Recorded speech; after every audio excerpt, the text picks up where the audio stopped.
Channel education platform centre पे हमने नील विद्रोह से रिलेटेड क्वेश्चन से कराया है। अगर आपने नहीं देखा है तो हिस्ट्री की सीरीज़ देखिए। लगभग हमने 7 पार्ट में उसको कराया है और लगभग 400 से ज़्यादा क्वेश्चन हो गया है। तो उसमें इससे रिलेटेड जितने सारे क्वेश्चन आते हैं हमने कराया है।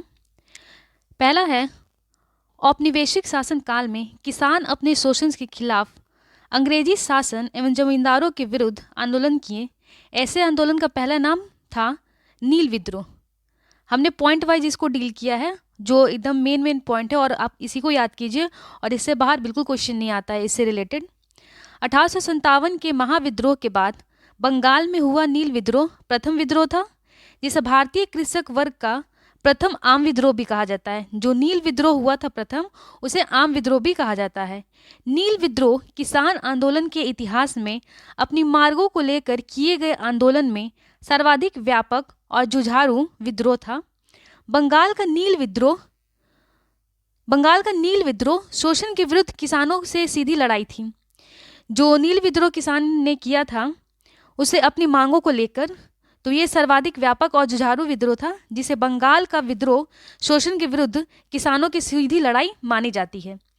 बंगाल के काश्तकार जो अपने खेतों में चावल की खेती करना चाहते थे, उन्हें यूरोपीय नील बागान मालिक नील की खेती करने के लिए मजबूर किया करते थे। मतलब कि जो वो खेती करते थे बंगाल में, तो उन्हें नील उगाने के लिए विवश किया जाता था और नील से खेत पूरे खराब हो जाते थे। नील उत्पादक किसानों को एक मामूली सी रकम अग्रिम देकर उनसे कारनामा लिखवाते थे, जिसे ददनी प्रथा कहा जाता है। नील उत्पादक जो किसानों को एक रकम देके, छोटे मोटे रकम देकर उनसे ज़बरदस्ती कारनामा लिखवाया करते थे, तो उसे क्या कहते हैं? उसे ददनी प्रथा कहते हैं। नील विद्रोह की पहली घटना जो हुई थी वो बंगाल के नदिया जिले में स्थित गोविंदपुर गांव में हुई थी, सितंबर 1859 में। स्थानीय नेता दिगंबर विश्वास और विष्णु विश्वास के नेतृत्व में किसानों ने नील की खेती करना बंद कर दिया।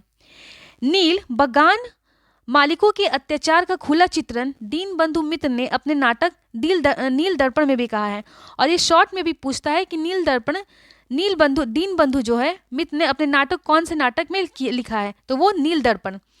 हिंदू पैट्रियाट के संपादक हरिश्चंद्र ने इस आंदोलन के लिए काफ़ी प्रयास किया। ईसाई मिशनरियों ने भी इस आंदोलन का समर्थन किया है। आंदोलन की व्यापकता को देखते हुए अंग्रेजी सरकार ने सिटोन कार की अध्यक्षता में 4 सदस्यीय एक नील आयोग का गठन किया, और आयोग ने अपनी रिपोर्ट में किसानों के शोषण की बात कही। परिणाम स्वरूप किसानों ने आंदोलन को नील की खेती के लिए बाध्य न करने का निर्णय लिया। तो इससे रिलेटेड इससे ज़्यादा क्वेश्चन नहीं आता है, और आपको जितने भी क्वेश्चन आंसर कराए हैं उससे जितने ज़्यादा होंगे उससे एग्ज़ाम्स के पहले आपको कंटेंट भी प्रोवाइड किया जाएगा। तो आप चैनल को ज़रूर लाइक करें, शेयर करें, सब्सक्राइब करें। मिलते हैं अगले वीडियो में नए कंटेंट के साथ। Thank you.